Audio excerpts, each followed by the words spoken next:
Oh, what a disaster. Hello, everyone. Welcome to Bayern Now, the ultimate Bayern Munich fan channel. Well, Bayern 2, Inter starts first because they're at home. Inter 2, Inter Milan, Internazionale Milano 2. That's what Jamie Carragher would say. And Bayern 2. So it's a draw. So the score line reflects what happened in Munich. We lost in our own stadium against Inter, and now we are knocked out of the Champions League. I'm not really shocked. I've been tweeting about this all week. We were never going to come out of this game with a result, okay?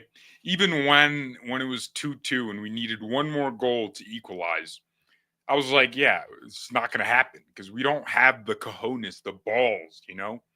You don't have someone that just takes moments and just thrives in them. That person was Thomas Müller, but he's a grandpa. This guy's going to be in Los Angeles kicking ball, okay? He's coming to the United States to retire. That's what you do at 35 or 34. I don't know how old he is now. Yeah, we are not a team that deserved to be in the Champions League semifinals. I don't even think we deserved to advance beyond the group stages. We sucked. And the obvious signs are there. Everything I've been saying, I've been right, man. Let me just go back to all the times people made fun of me when I said our midfield can never prosper with Kimmich leading it. And everyone was like, what do you mean? Everyone knows what I mean. Kimmich runs like a snail. He's a headless chicken sometimes. He runs around cutting grass. And that's all he does. And then, every now and then he'll do like a cute little pass and people go, oh my gosh, best midfielder of all time. No, we need a midfielder that can put their foot on the ball, resist pressure. I feel like we had that. It was Gravenberch, and we got rid of him too prematurely because we just couldn't figure out how to play him in the team. But I feel like if Kompany had a player like Gravenberch, he would find a way to fit him into the team. Now Gravenberch is one of Liverpool's best players. It's utterly ridiculous to me how Bayern fans still don't see it. The foundation of our team is our midfield. The foundation of any house is our midfield. Let's do an example. I've been on the search in my city for property to buy, right? To fix and sell. It's a business, right? And every time I talk to, an owner of a distressed property, first question in my mind, or that I ask them, is there any foundation issue? Because I don't want to deal with a foundation issue. Because once you have a foundation issue, that's a whole new thing. You got to get bids for it. It's expensive. It might be 10 grand, 20 grand. You're paying a lot of money to contractors. I don't really want to deal with that. Also, after you fix it, you got to get the city to come in and do an inspection and then approve it and say, good, the foundation's good. And, it's a good thing that they do that because the foundation of a house is the most important part of the house. It's the thing that makes the house stand. Meaning if you have intense winds, floods, your foundation keeps everything still. But when you have a rotten foundation, I don't know, a high windy day might make your house collapse and you die in it. The foundation of anything is important. The midfield is the foundation of an elite team. A trashy team can get away with playing anyone in midfield because they're going to defend all game and counterattack one time, and they just need one good pass. But when you're a team like Bayern and you rely so much on having the ball, you need a player that can be on the ball and resist pressure at an elite level. Joshua Kimmich receives the ball, and the first thing he thinks is safety. I'm not saying Kimmich played bad today. He didn't necessarily have to for my point to be true. I'm saying, in general, we're never gonna progress as a team when you have ballers like Barella dunking on Kimmich and Goretzka. That's the problem. The problem is that we are not at an elite level. We can't compete at the highest echelon of football, right? That's the Champions League. What you rely on are the tight margins of quality, and we always fail. We lose because we can't cope. We have midfielders that lose their minds. They go hiding in big games. I want you to remember what Thiago did to this team, what he gave us, right? Just remember, recollect. Just think about what the kinds of things he would do. And just think if we have someone who does that or attempts to do that. Just think, do we have a player that can receive the ball in the half turn, under pressure, goalkeeper right there, two defenders, and he just turns like nothing. And now 3 players are taken out of the game from that press. Do we have that player? Because that's what I remember Thiago doing. And then he would just like swoop the ball on one side, get close, receive it on the edge of the box, dictating. Kimmich is safe, right? He's a safe player. But I think his best position is as an inside midfielder. I honestly think someone made a really good point. I'm so angry. I never thought about this. But Kimmich is not great defensively.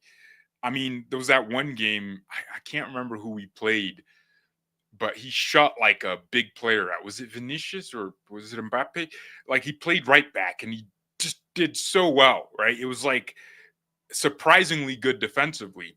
So yeah, he can be good defensively at right back. But I say instead of playing, I think Kimmich has qualities. And the reason I'm focusing on Kimmich is because this is important to me. This is important. Everyone's been clowning on me for years, saying, "Oh, you're just wrong. You just have an agenda." And I'm like, no. I have a point. My point is that we can never progress into the Champions League ladder stages with Kimmich in midfield because it's impossible. Joshua Kimmich does not give an element to this team that is required. He can't take us to a higher level. And as a midfielder that gets paid as the second highest earner Bayern, you need to have this level of scrutiny on you. If you're making 20 million a year, you're holding smoke from me. So what I'm saying, ladies and gentlemen, is if we played Kimmich as like an inside right midfielder where he occupies that kind of weird space where he can make those crosses, that could be really good. He did that for Germany just a couple weeks ago. Now, beyond Kimmich, our midfield battle being absolutely lost from the minute the game started, let's just talk about Kompany. Vincent Kompany needed to inspire a performance similar to what Aston Villa and Borussia Dortmund did against their respective opponents yesterday. Aston Villa won a game against PSG from a very bad position, and it was actually a worse position than ours because theirs was a 2-goal deficit. Ours was a 1-goal deficit. I would argue Inter Milan are not better than PSG, and we are better than Aston Villa, right? Yeah, Aston Villa, who we are way better than, performed against a team, a better opponent, and did something. They almost got back into the game and took it to extra time. There was a point where it was like, man, they're going to do it. They're going to do it. And I think Asensio missed like a 1v1 that he would have scored at Real Madrid when he was back there. Dortmund, I'll be honest. I was like, Dortmund are going to get slapped like another 2 goals, and Barca are going to make it 6-0 on aggregate. Oh, yeah, my alarm's going off because I'm going somewhere to go shoot guns. Yeah, I got to blow off some steam. Yeah, so I didn't know we were. When I scheduled this like 2 weeks ago to go to the gun range, I didn't realize like the team would lose. I never calculated that. Yeah, so when I was scheduling it, I didn't know we could be out of the Champions League. My mood isn't unchanged because I knew this was going to happen, not because I'm wishing ill on this team, but because logic tells me it's supposed to happen. You know, everyone's like, what about injuries? Musiala's out. And who else is out? Upamecano is out. Davies is out.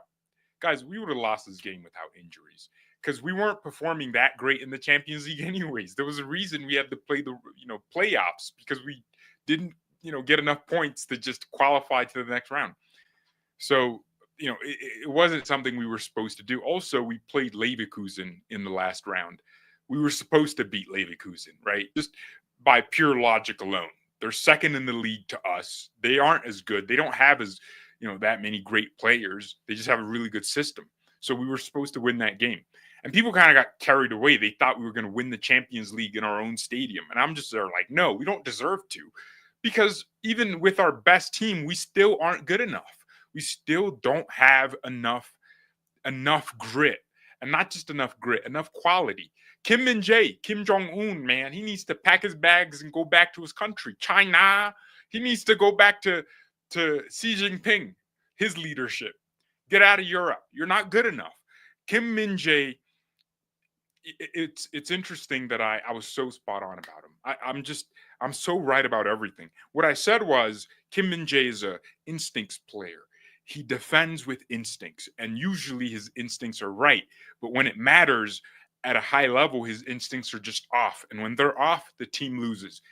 I think he was responsible for 2 goals today. His defending, not just this week, last week too. This guy's losing headers against midgets. I'm 6 foot tall. I've won headers while I was playing against people taller than me. Just because, if you're behind, if the ball's coming in this way, who has a better sight? Right? You're here. Nah, no defenders allowed to lose headers against anyone shorter than them. Unless the ball just came in at a different angle and it's not a header and ends up, yeah, that's fine. That's a different scenario. But when it's a 50-50 header, as a defender, you saw the ball. You saw the ball and you had the opportunity to put your body in the right position.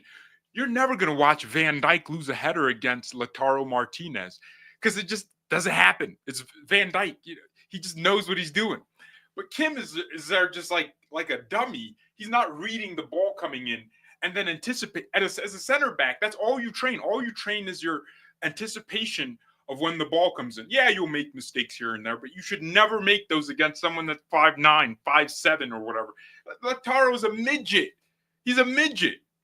But when I played center back that one game, I would just look, oh, this guy's in front of me. I'm taller. He's taller than me. I'm 6 foot. He's like 6'4", 6'5". All I'm doing is I'm reading where the ball is going to come. By the way, it takes a pretty long time compared to other things. A pass on the ground just gets to you so fast, right? Even like a slow little thing, it gets to you. Or you have to move to it, but there's always action. Whereas like a ball in the air, it's in the air. It's like you can't be easier as a center back to win a header like that. Unless you're going up against Kane, who just knows how to maneuver his body.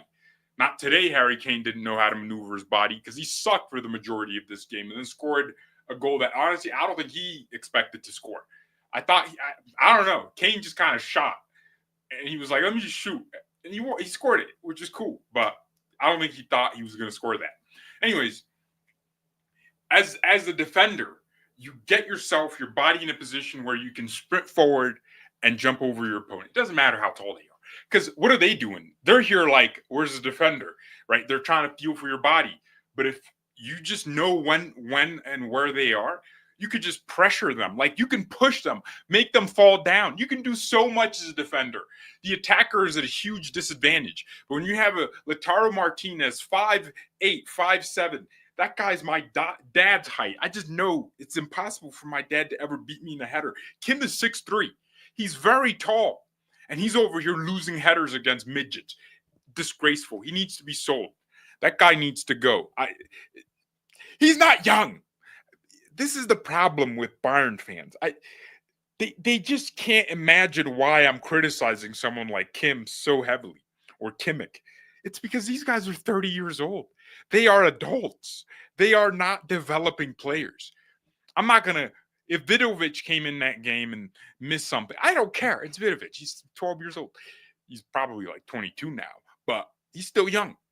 Even if Musiala missed something, yeah, he gets paid a lot and he should be scrutinized like an elite level player because he gets paid elite level money. But I'm not going to really go that hard at him because he's still young. He can still give me other years of goodness. Kimmich is on a max contract and he's heading the ball. I swear I saw it. It was so annoying to me. Like, Kimmich is right here. No one's around him. The ball's in the air. I think it was like from an interclearance. And all he has to do is probably chest it. But let's say he was going to head it. Make sure you head the ball. You're in the midfield. You are not allowed to head the ball to your opponent. He headed it to Barella like a pass. And they get a counterattack going. And they almost scored from that. These are the moments I'm talking about, right? That corner. Kimmich, what kind of defending is that? That's not a world-class midfielder. You can't just like have the ball go back to your striker in front of you and Lautaro scores. That's what I'm talking about, guys. I'm not saying Kimmich was at fault for everything, but I'm saying we're never going to progress with him because he generally is a deficient footballer. The guy, he's just deficient. He just doesn't know what he's doing. It's bad. Now, there's so much to talk about, man. Olise, I thought Olise was our bright player. That Olise can do no wrong because the guy, this is his first season. He's a young guy, and he has more bollocks, mate. More balls, cojones, than our entire team or most of our attackers. Olise plays like somebody with something to lose. Whereas like Kane is just like, "Oh, mate, how are you? I'll score today. Oh, I won't." It's weird. It's so odd. Like, where's Kane did score today, but he didn't play well. He was missing before that goal. He just, there were moments where I swear, like there was him and Olise finally linked up on the edge of the field. And then Olise gave it back to Kane because Olise was in a tight spot. And Kane, instead of just, maybe blasting it back to a right back or a full back, somebody on our team, he just passed it to Inter. It's like these are moments that matter in a big game. Because if you don't get like that pass right, it's going to have a toll on the team's confidence. They're not going to believe they can do it. Have you guys ever watched one of these Real Madrid comebacks where they go from 3 goals down and they come back? Just watch for what happens when that comeback starts. The players have to start believing because the passing gets crispier and the dribbling starts going their way, and they get loud. The stadium goes, and the fans are in it, and it's like it's a scheme. People think, oh, they're cheating. I don't think so. Today they didn't cheat. They didn't cheat at all. The referee, if anything, I thought none of those were penalties because it's like Mbappe was offside. It would have been a penalty, but because the referee would have just tried to balance it out. But today Madrid just didn't have that in them. But and last year they would have come back, or the year before that. I'm not on here on my knees sucking Madrid off. But what I'm saying is we don't have the element of what it takes to come back in the game. We don't make crispy passes. We don't take it seriously. Even when we're like 2 goals down, you have Kimmich just like getting the ball and he's like relaxed, just seeing who. Bro, you got to start like cutting passes in between the lines. Compare that to what PSG were able to do. I thought, the scoreline makes it look close, but PSG dominated Villa in both games, but Villa had spells in both games where they looked very good. But, you just see like the crisp passing. And it's not like they were just like, we have a very clear tendency of trying to replicate Man City where we, have the ball a lot and then hope for an error and then we'll cross it and then someone's going to head it in. We score a lot of scrappy goals. We don't really score team goals, Whereas like PSG, there was like Dembele would switch it and then this guy would touch it. Kvaratskhelia would take it and pass it on. Next thing you know, Mendy's coming out of nowhere to score a beautiful goal. It's like he's a left back. Why is he there? How did he get there? It's like that's a team goal. There's different things involved. We get a lot of the Limer runs down, Olise picks him out, byline. Limer crosses, someone shoots, someone misses, and then like there's someone else scored. That's a scrappy goal. It's like we are very predictable. We try to get balls into half spaces and then do cutbacks. We try that a lot. It's predictable. Everyone gets it. All you have to do is have your midfielders track those spaces and keep a compact team, compact back line. Have Olise get the ball, but then he won't cross it because he's a smart guy. So he sees the space. He sees there's no cross on. Unless it's Kingsley Coman, because that guy's just he's gonna cross everywhere. So do you guys see what I mean? Oh, everyone's calling me. Everyone's calling me. Oh man, do you guys see what I mean? It's like there's no consistency in just quality, right? Because if this was a game against Bochum or Heidenheim in the Bundesliga, or St. Pauli, we would have been cooking, right? The passing would have looked crisp. But a high-level game, we suck. Every high-level game we have played this season, it was bad. It didn't look great. And let me give you a dark, very dark Sadio Mane dark pill, a very gloomy look. I'm going to dark pill you. We really won against Leverkusen more because Leverkusen missed something. They missed quality in that first leg. And the first 15 minutes before we scored, Leverkusen came out like a team that wanted to win. They came out like wanting to go for it. And then we scored the goal, and then it just changed the tie.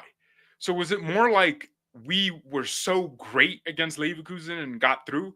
Was it more like Leverkusen just weren't a great opposition? They weren't like amazing.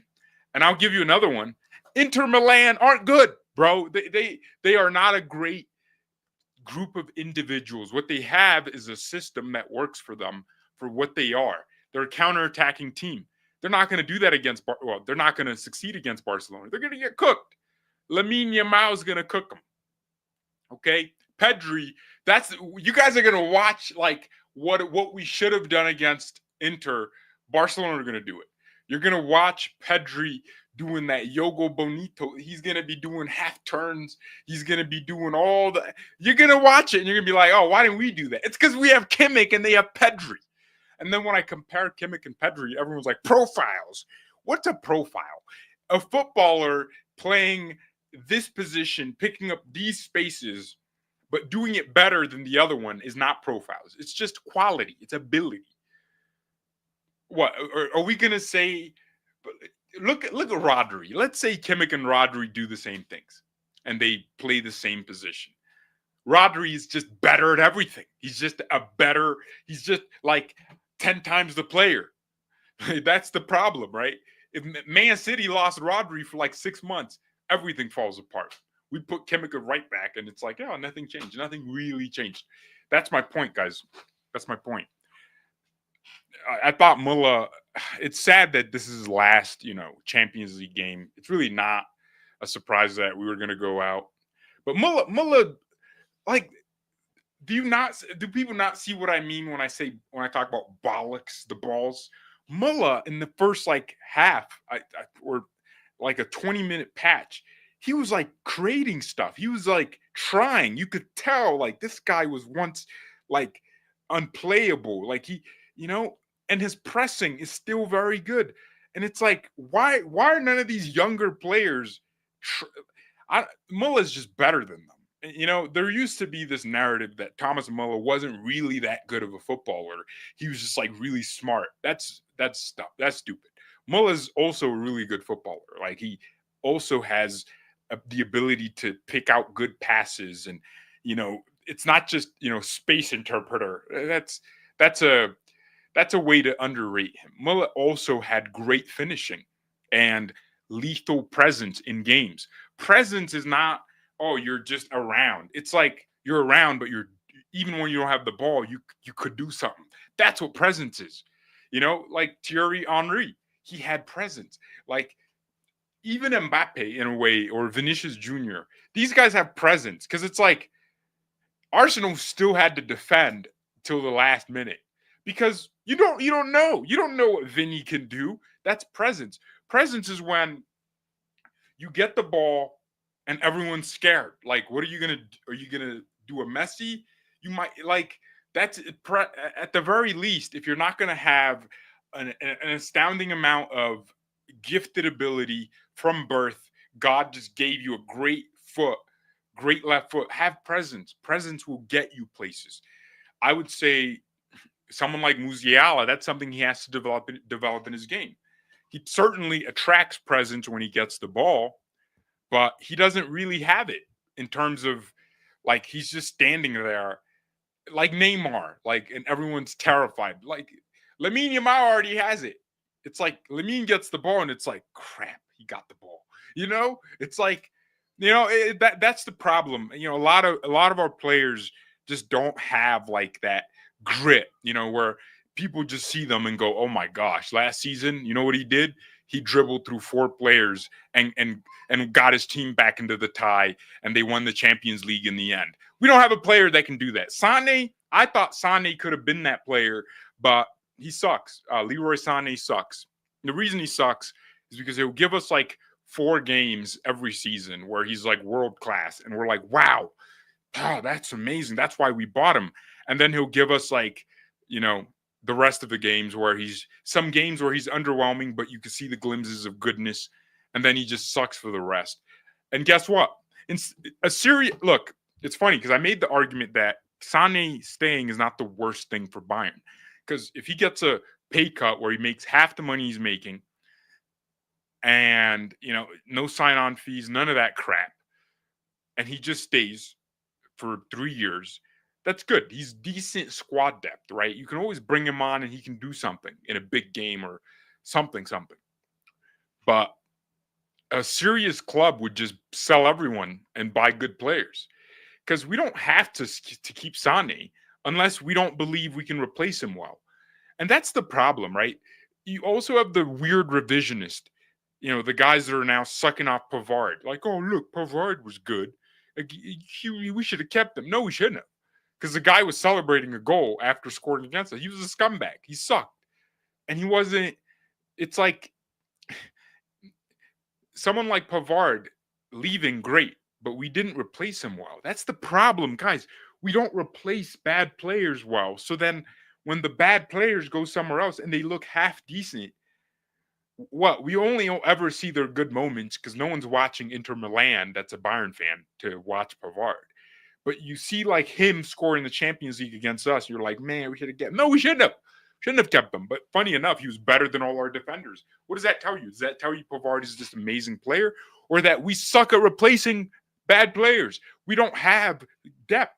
Upamecano goes injured, and we're screwed with Kim.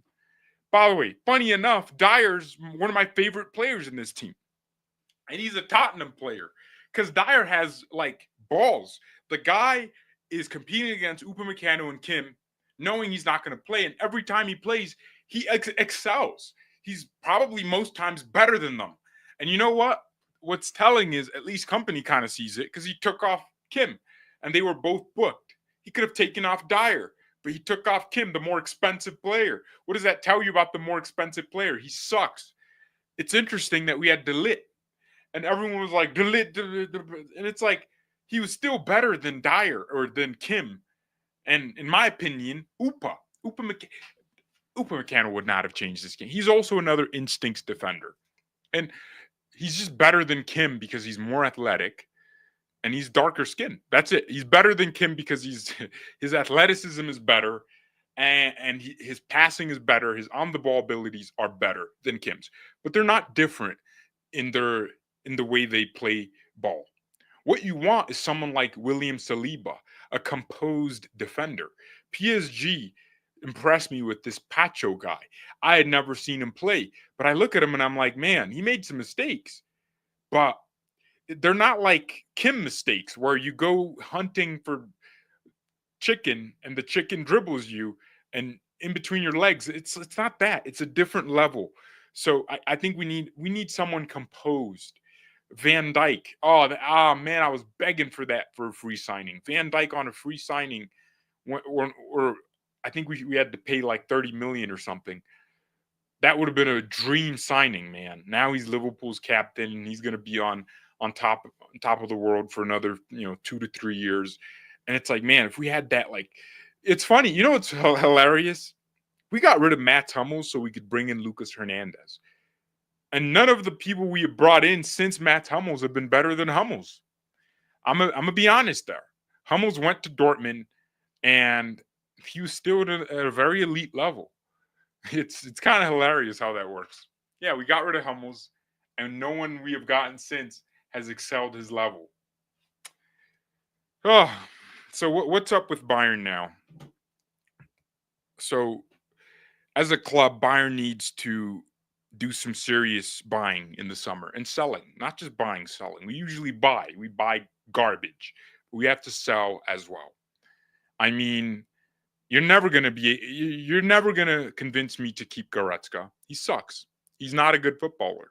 Goretzka was good under Flick because you needed a box crasher, someone who could just, Flick ball is not very important when it comes to space coverage and composure. You kind of just, Flick is about controlled chaos, right? Flick doesn't try to play through teams. He just sends it to Yamal on the other side. It's like they're very direct and they have the quality, right? We had the quality under Flick to do it. So I think you just get rid of Goretzka. You don't keep him because he's German. No, you sell him. And what you do is you look into the market and say, we need a midfielder that's good, right? We can't keep coping with Kimmich and Goretzka. So you go buy Bruno Guimaraes. You go buy him because he's better than Kimmich. Duh. Obvious. Everyone's better than Kimmich. You go try to replicate, if you're going to try to play like Man City, replicate at least what Rodri gives them. You try to find that quality.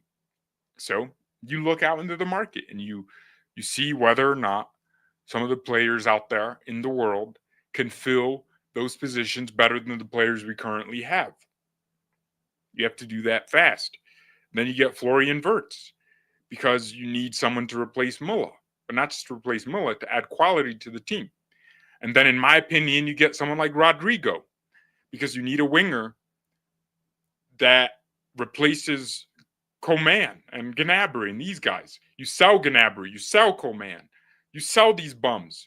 Someone said Coman was a Bayern legend. I'm like, oh, he scored a header in the Champions League final.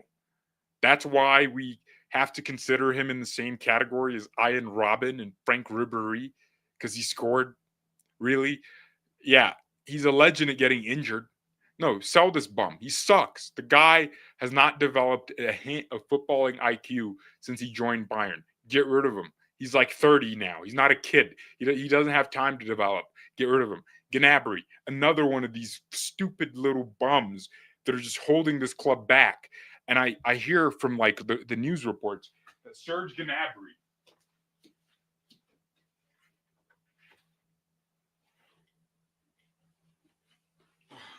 getting heated. Man, why am I so heated? I clearly didn't not see this coming. Oh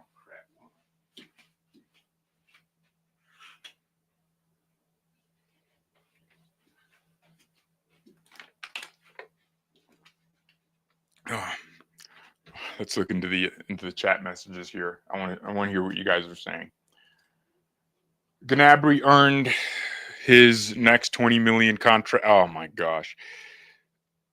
You know, in a way, it was good that we lost this game because I think the board would have made some really bad decisions if they saw like Gnabry, instrument a comeback. That would have been very bad for the club. You're not going after the right folks. The management is the problem, but I'm pointing out what the management has done wrong. And I guess you can deduce from that we have a terrible recruiting structure. And Uli Hoeneß, you know that quote from Batman? I don't think Batman was the one that said it. It might have been Harvey Dent. You either live or you... It's like you live long enough to become a villain. But what's the first part of that quote? What's the preceding line? Someone can tell me in the chat. That quote perfectly reveals Uli Hoeneß right now. The guy is dragging Bayern down with let's keep Goretzka. He's the one behind this stuff. And the thing is, let's say you were, a dad and you're 70 years old, or let's say you're 65 and you had a business and it was a successful business under your leadership. And you raised your kids to be in the family business. So naturally, they want to take after you and control the business after you leave. But you're that dad that just never wants to let go. You think you can still do better than your sons. And that might be true. You could still be, the CEO of your company, the chairman, and make better decisions than your sons. But how are they ever going to learn to excel and do better than you as a father, which is what you want, right? You want your kids to do better than you because that's a symbol of your competence as a father, teaching your children to do better than what you did and what you could achieve.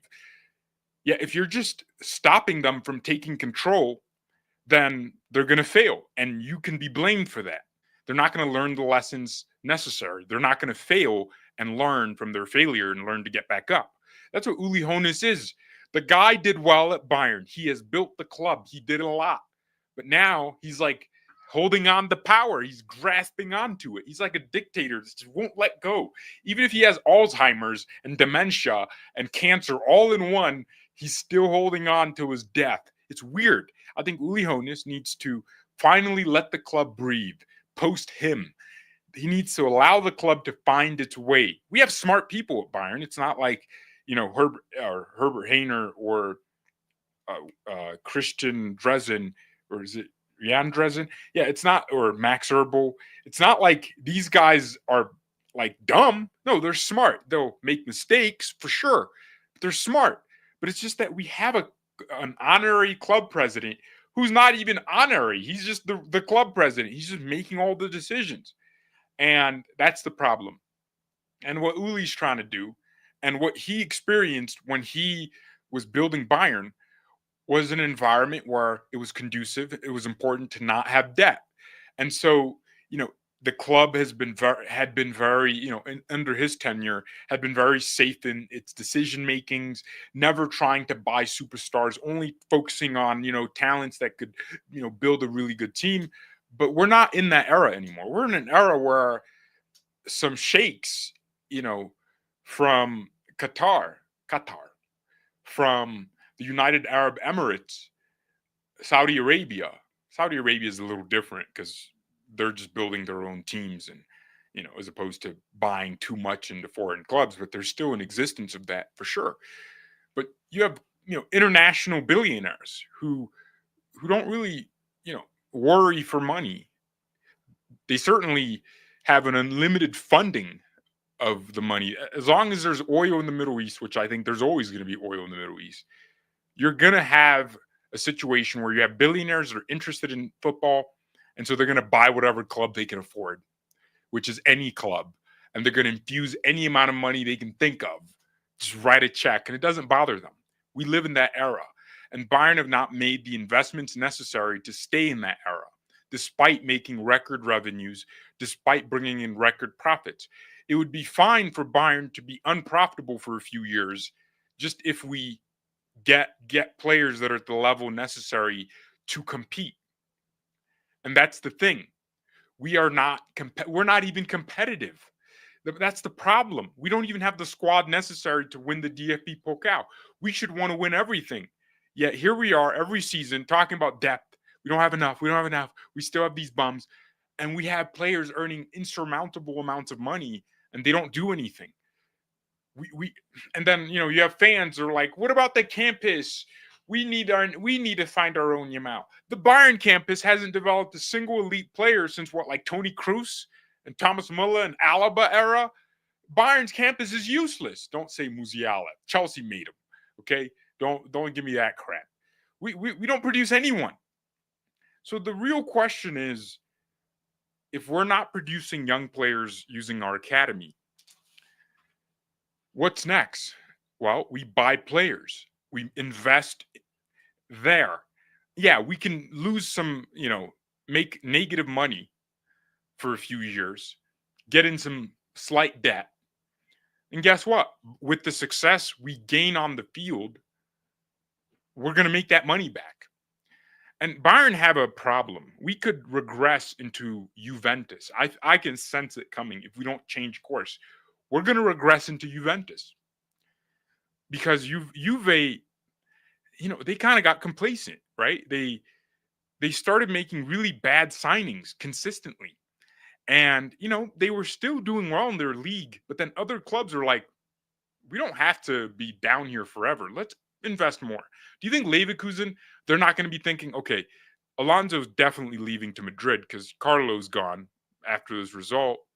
So they're going to try to get a really good manager, someone who can maybe be on the same level as Alonso. You never know. They might fail. But if they get a really good manager again, and they get some really good players with all the revenue they've been raising, and if they sell Florian Wirtz and get a decent replacement, but then add all this extra quality, do you think we're going to win the league again if we're playing like this and if we have these levels of players? Of course not. You'll be lucky. It's weird. No one sees there's a danger here.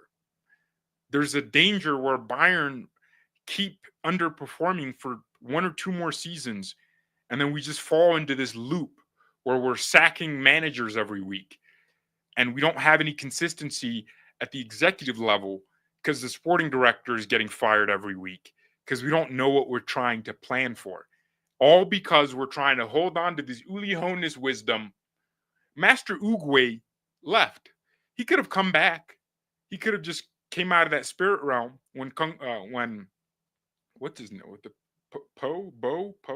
the panda from Jack Black. Let's just call him Jack Black. He could have just been like, let me go back and just cook everybody. No, he let the Dragon Warrior Jack Black come back into the real world and handle all the monsters. He left. Master Uguay allowed himself to leave. He did great. He taught his students. That rat. What was that rat's name, bro? Like Master something. Poe? Man, crap. What was it? Ah, man, I suck. I don't remember. What was his name? The rat. And then the panda. Someone give me in the chat. What was their names? So Pavlovich, someone says, what's my opinion on Bischoff? Well, I think this is the problem, right? Someone does well at Hoffenheim and we can just get sucked into this, like we'll see. Like at an elite level, is he gonna do what he's doing? Clearly he's good. Like he has great qualities. But if we're being honest, what does he solve other than improve? He's a huge upgrade from Goretzka. Does he solve the fact that we're non-press resistant in the midfield? I think we're guys, watch PSG and tell me if you're not seeing what I'm seeing. When PSG play Arsenal and beat Arsenal convincingly, just watch like their midfield. That's why they're going to win the game.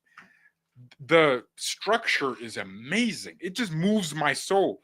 Vitinha gets it, and he just moves it on to João Neves, and then João Neves. It's like, man, like the quality. Fabian Ruiz gets it. It's like everyone just flows. Vitinha under pressure doesn't matter because there's space he just created in his mind. Just does a nice little soup of the ball, past one, and he just passes it to Barcola, who can go crazy. And then when they lose the ball, there's structure to how each of them just have an understanding of who's going to go where. Fabian might be higher, but then that means Vitinha and João Neves might need a drop. And it's like there's an understanding. It's like, why don't we have that? Bischoff, is he going to be very good? I hope so. He could be the next Tony Kroos. I want that for him. But it's not like the end-all, be-all. We still have to find other players. And the fact is, Paulinho's leaving, so that means we have to. If Kompany doesn't want to play Paulinho, then Kompany has to find someone he wants to play, and that's the point. All right, well, I got to end this here. Hold on. Yes, it was 4:45. So I'm going to the gun range because I want to go shoot guns. So that should be a lot more fun. Yeah, our midfield handles the ball like a bomb. Oh man, there was like a moment where it was like no one had composure. No one could put their foot on the ball. Like, look at Tony Kroos. I feel like if Madrid had Tony Kroos, even at his age right now, they would have probably manufactured some kind of comeback, at least to make the game closer. Kroos would just do like everyone's stressing out. Kroos just gets on the ball. He doesn't have to do anything special. He just gets on and gets his head up, and the field just becomes his playground. He can switch play, and he does it with pure accuracy. Actually, go watch Tony Kroos highlights. I'm not a highlights monger. I believe in watching the full games of players before judging them. But go watch it. Go compare him to Kimmich.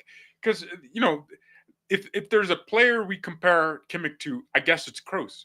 Go watch just the deep line, the playmaking, the accuracy of and the speed of ball movement. There's an art to it. It's not just like random that, Madrid performed so well with him and now they don't.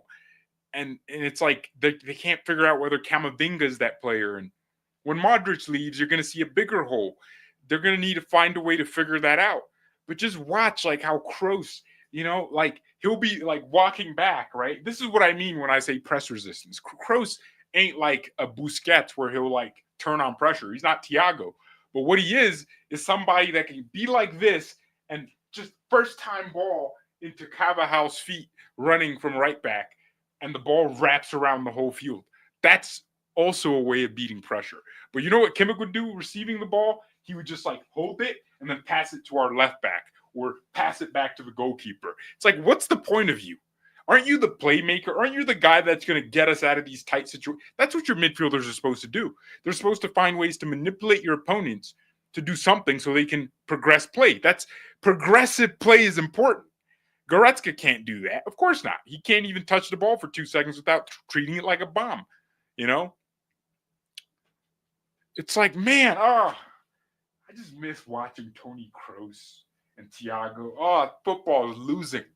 We have these bums now. These guys that they just pass it back and they pass it sideways. And then Kroos comes in and then just pow, wraps the ball around. It just takes out like 4 players. Now Madrid are on the counterattack. It's the difference between elite quality and okay players. Kimmich is okay. Like, you play him against Heidenheim, he looks great. Like, the sofa scores always say 8.8 Ballon d'Or performance. He's not a Ballon d'Or player. Someone was pushing that on Twitter. I almost wanted to just get through my screen, find them, and just because why are you saying Kimmich should win the Ballon d'Or? Do you not love football? Do you not love Yogo Bonito? It's just like the same weirdos that said Vinicius should win it. No, he shouldn't. Vinicius, I've never seen Vinny like do what Neymar did or Messi or Ronaldo. I'm not even like Ronnie's biggest fan, but even I know like it's a disgrace to give the same trophy Ronaldo and Messi were winning to Vinicius or even Mbappe. Rodri definitely deserved that. Oh, Florian Wirtz would just change my life, man. You changed my life. Because Musiala is not a 10. No one wants to believe that. I get it, right? You guys, some of you guys just want to believe, he can be Iniesta. He's not a 10, okay? Musiala is very clearly an inside, I guess, left winger. His job can be to just, get the ball and get through some players, do some passes. He just doesn't produce enough high quality passes to be a number 10, whereas Wirtz does. It's not just like, the vision, you also need the execution. How many times does Musiala make a pass and it's like, Jamal? Whereas like Olise, I think Olise is more suited to be a 10 than Musiala. Olise just sees the game better. There was a moment today. Oh, Olise is so good. This guy came in and I thought he was going to like maybe shoot or pass it.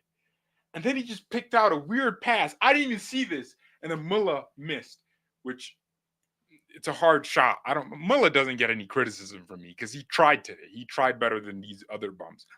And it's like Olise just knew the weight on the pass was perfect because as soon as Müller got there, the ball just slowed down and it was like it's like, the pass was so good that Müller didn't have to take a touch. He just went and shot first time. That could have been a very different shot. He could have scored that. Who knows? But I've never seen Musiala do that. Just in terms of ball weight, the weight on the pass. Musiala is good at chaotic scenes where there's like 3 players and his brain thinks so quickly he just pick out one pass. There's nothing wrong with that, but he's not Messi when it comes to passing. He's an elite level dribbler who we can trust in tight spaces to manufacture something. And that's good because he draws pressure and that allows Kane and Olise and others to thrive. Jamal can do that on the left. Vinicius, in a way, does that for Madrid. He's just faster. But yeah, you need someone that Musiala's, he's like the bait. He's the bait. You have to use Jamal as bait because he's not an elite level striker where he can finish or passer. He's a dribbler. So, and he's not like brain dead like Kingsley Coman. So he still has brains. So you use Jamal as bait. You give him the ball in a situation where the opponent, they have to surround him. And then you trust that he can do something or just find a different pass. But just by the virtue of opponents moving towards him, there's space opening up. So Jamal, you have to use him as that. And that's where you need Florian Wirtz. Wirtz is so good at dribbling through one or two players. Musiala, he can dribble through four players if he has to, just with quick little movements and shuffles of his body. So if you have those two players, one on the left and one on the right, that's really good. And then you add Rodrigo in there, and you take out Kane, and you just have no striker. But yeah, no, you need depth. So that's why you go get all of them. You get everyone. And see, Madrid do this, and it's so genius to me. No one sees it. They just buy everyone and say, all right, Carlo, figure it out. Now Carlo is like, how do I play Vinicius, Mbappe, and Rodrigo in the same team when they all want to play left wing? All of them. Rodrigo's the most selfless one. He'll play right wing. But then Mbappe doesn't want to play striker. And if he does play striker, he's not doing the movements that a striker should. He's not making the runs a striker should make to create space behind him and around him. And then Vinny wants to come inside. So he's playing as an inside forward anyways. So now as a manager, you got to just figure it out, because that's what what would be really funny is Carlo going to Brazil. We should, if Kompany gets sacked for whatever reason, I don't think he's going to get sacked. I think they're going to give him another season. We just signed Carlo, man. Carlo would find a way. He would do something. We just bring him back, Remontada, see what happens. Thank you everyone so much for watching. Mia and peace. I'm going to go shoot guns.